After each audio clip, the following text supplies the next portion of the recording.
Hello everyone, welcome to exam play. इस video में हम 29 अप्रैल 2026 से करंट अफेयर्स के क्वेश्चंस कवर करेंगे। इस वीडियो में 10 क्वेश्चन होंगे और हर एक क्वेश्चन के में 4 ऑप्शन होंगे और हर एक क्वेश्चन के बाद उसका एक्सप्लेनेशन होगा। आप क्या कर सकते हैं कि वीडियो को पॉज करके, जैसे एक क्वेश्चन आपको देखिए, वीडियो को पॉज करके उसका आंसर आप यहाँ तो लिख सकते हैं या फिर कॉमेंट बॉक्स में टाइप कर सकते हैं। Okay, so let's start. First question is related to geography of Somalia. Somalia एक अफ्रीकन कंट्री है, उससे रिलेटेड दो स्टेटमेंट है। First, it is situated on the Horn of Africa and extends northward to the Gulf of Aden. Horn of Africa यानी कि Africa जो continent है उसके ईस्टवर्ड साइड में उसका जिस तरह का शेप ऐसा लगता है वो हॉर्न है। ओके, सबसे टॉप मोस्ट पार्ट है, top most east. So it is situated on the Horn of Africa and x tends northward to the Gulf of Aden. Second, the country shares its land borders with Djibouti, Ethiopia and Kenya. So दोनों statement correct है। इसका right answer हो जाएगा option C. और ये इसका explanation है। Okay, तो सेकंड क्वेश्चन है regarding Holocene period. It is the epoch that precedes the start of human agricultural practices. यानी कि ह्यूमन एग्रीकल्चरल प्रैक्टिसेस स्टार्ट होने से पहले का पीरियड है ये। Second statement, the period is characterized by the expansion of large ice sheets across the northern hemisphere. इनमें से कौन सा स्टेटमेंट करेक्ट है? दोनों स्टेटमेंट इसमें रॉन्ग है, तो उसका राइट आंसर हो जाएगा option D, none of the above. Holocene period से पहले था प्लाइस्टोसीन पीरियड। ओके, सो उस पीरियड में, वो पीरियड बेसिकली एग्रीकल्चर प्रैक्टिस से पहले आता है। होलोसीन पीरियड के टाइम में हमने एग्रीकल्चर शुरू किया था बेसिकली। तो उससे पहले जो प्लाइस्टोसीन पीरियड था वो इससे पहले था। और आइस शीट्स यानी कि आइस एज जो है वो भी प्लाइस्टोसीन पीरियड के टाइम पे था। ठीक है, एग्रीकल्चर करने के लिए एक टेम्परेचर चाहिए होता है, एक एटमॉस्फेयर चाहिए होता है, और वो कंडीशंस चाहिए होती है जैसे कि वाटर वगैरह। तो ये सब होलोसीन पीरियड के टाइम पे ऑप्टिमम था। उससे पहले जो प्लाइस्टोसीन पीरियड था उसमें आइस एज थी, इसलिए एग्रीकल्चर उसके बाद शुरू हुआ है होलोसीन पीरियड में। Next question is regarding printed circuit boards. इससे रिलेटेड 3 स्टेटमेंट्स हैं। First, they use conductive tracks etched from layers of copper to electrically connect components. Second, copper foil typically accounts for the majority of the total raw material cost in PCB manufacturing. And third, polyphenylene ether यानी कि PPE resin is a critical base mineral material used to maintain signal integrity in high-speed applications. So which of the above statements are correct? ये तीनों statements correct है। Printed circuit boards यानी कि PCB serves as the backbone of modern electronics, providing both mechanical support and electrical connectivity. It consist of layers of copper foil etched into specific conductive pathways on a non-conductive substrate. And in terms of cost structure, copper foil is a primary component, typically accounting for approximately 60% of the total raw material cost. ठीक है, and the substrate itself is made of resins like epoxy or PPE and glass fiber, which provides reinforcing strength. Next question है, Somali geography में एक term आता है ग्यूबन। ग्यूबन का क्या मतलब है, क्या मीनिंग है? इससे रिलेटेड 4 स्टेटमेंट्स है। कौन सा स्टेटमेंट करेक्ट है? First, a permanent river originating in the Ethiopian highlands. B, the highest mountain peak situated near the Kenyan border. C, a narrow arid coastal plain located in the extreme north. And D, a vast belt of ancient dunes along the southern Indian Ocean coast. इसका right answer है statement C. Gyoban is a distinct geographic feature of Somalia, specifically a narrow coastal plain located in the extreme north along the Gulf of Aden. It is characterized by its arid conditions and high temperatures. Question 5th. In the context of marine biology, the bubble net feeding technique is a unique behavioral characteristic of which species?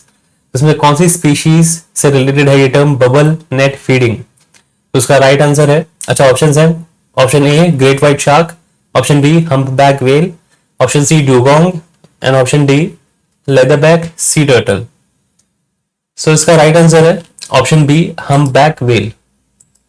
सो इस technique में basically humpback whale की species जो है group में जैसे जो भी उनको शिकार करना है, जैसे फिशेज है, उनके नीचे वो सर्कल में घूमने लगती है और बेसिकली बबल्स ब्लो करती हैं। ठीक है, बबल्स ब्लो करने से क्या होता है कि सारी फिश एक जगह इकट्ठा होने लगती है, वो बबल्स एक तरीके से वॉल बना लेते हैं जिससे फिशेज एक जगह इकट्ठा होने लगती है, और जैसे ही वो एक जगह इकट्ठा हो जाती है तो सारी वेल्स एक साथ ऊपर जाके अपना बस मुंह खोलती हैं और वो सारी फिशेज उनके मुंह में आ जाती हैं।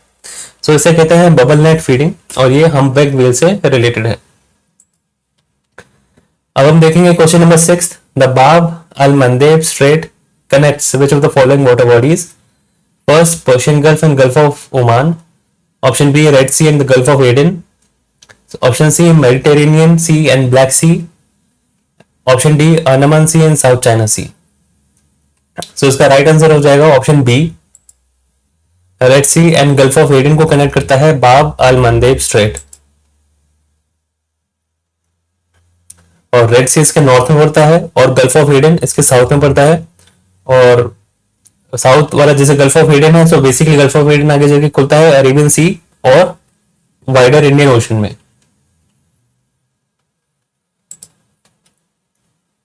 Question number 7। With reference to Global Action Plan for Steppe Eagle, consider the following statements. First, it aims to address the illegal trade of these eagles, including monitoring of online markets. Second, the steppe eagle is a key species of the Central Asian flyway which covers parts of the Indian subcontinent. Which of the above statements are correct? So इसका right answer हो जाएगा option C, both 1 and 2. तो global action plan for step eagle basic एक landmark international agreement है और इसे 2026 में adopt किया गया था with 15th conference of the parties to the convention on conservation of migratory species of wild animals in Brazil.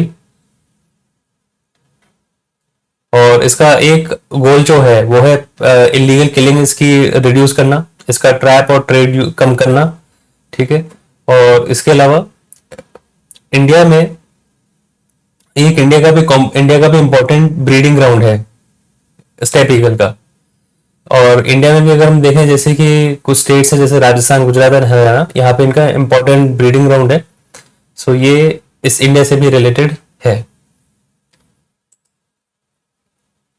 Question number 8 is related to superior kerosene oil SKO. So in the context of fuel security and quality in India, consider the following statements regarding SKO, superior kerosene oil. First, it is a highly refined middle distillate fraction of crude oil with low aromatic content compared to regular kerosene. Low aromatic content का मतलब है कि इसमें से खुशबू कम आती है in comparison to regular kerosene. It is a high smoke point in SKO and shows a steady smokeless flame, making it suitable for indoor domestic use. And third, to prevent illegal diversion and adulteration of automotive fuels, SKO distributed under the PDS is dyed blue. So इसका right answer हो जाएगा option D. ये सारे statements correct हैं।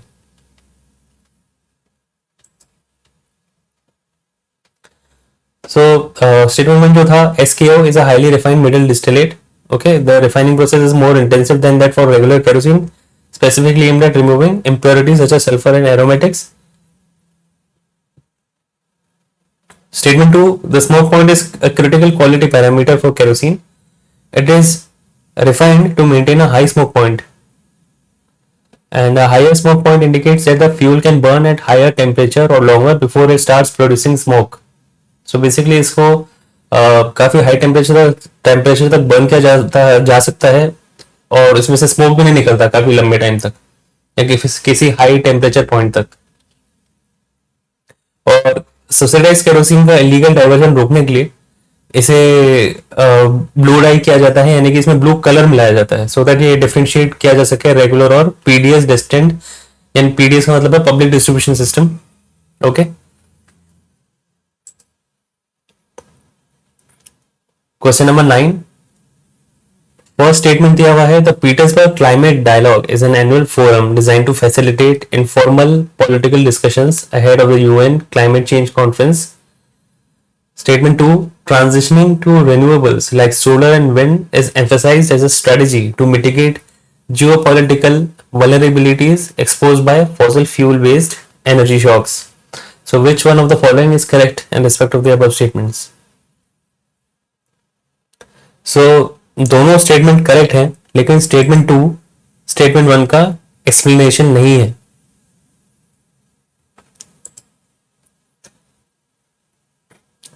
इसका answer यहाँ पे explain किया हुआ है डिटेल में, ये आप पढ़ सकते हैं. So basically Petersberg climate dialogue एक इनफॉर्मल मीटिंग होती है मिनिस्टर्स की from over 30 countries, initiated by the German government in 2010. तो इसका प्राइमरी गोल जो है वो कंसेंसस डेवलप करना, डेडलॉक्स रिजॉल्व करना क्लाइमेट नेगोशिएशंस में. ओके, और जो भी एनुअल कॉन्फ्रेंस ऑफ पार्टीज होती है उससे पहले ये मीटिंग होती है. और स्टेटमेंट 2 भी करेक्ट है, बट स्टेटमेंट 2 इसका एक्सप्लेनेशन नहीं है. Question number 10, the biotechnology research and innovation council focuses on frugal innovation and design intelligence. And statement 2, BRIC aims to develop sovereign technologies using locally sourced materials and indigenous data to reduce foreign dependency. तो इसमें से कौन से statements correct हैं, और क्या कोई एक स्टेटमेंट 2 इसका करेक्ट एक्सप्लेनेशन है स्टेटमेंट उनका? सो इसका राइट आंसर हो जाएगा option A. Both statement 1 and 2 are correct and statement 2 is the correct explanation for statement 1. So brick जो है biotechnology research and innovation council, इसका एक गोल जो है, इसका जो मेजर गोल है वो है फ्रूगल इनोवेशन, यानी कि इनोवेशन लेकिन चीप कॉस्ट पे. इनोवेशन कई बार कॉस्टली भी हो सकता है, एक्सपेंसिव भी हो सकता है, लेकिन इसका मेन गोल है कि हमें इनोवेशन करना है लेकिन चीप कॉस्ट पे. और सेकेंड स्टेटमेंट जो था, सो ये कैसे करते हैं, बेसिकली ये करते हैं लोकली सोर्स मटेरियल्स और इंडिजिनस डेटा सेट्स के साथ. ठीक है, इंपोर्ट के बजाय, इंपोर्ट कोई भी मटेरियल इंपोर्ट करने के बजाय लोकली सोर्स जो मटेरियल्स हैं उनके ऑल्टरनेटिव्स हैं उनको सब्स्टिट्यूट करके उससे काम चलाया जाता है. ओके, सो आज का ये वीडियो होता है कंप्लीट. नेक्स्ट वीडियो भी जल्दी अपलोड होगा. Thank you.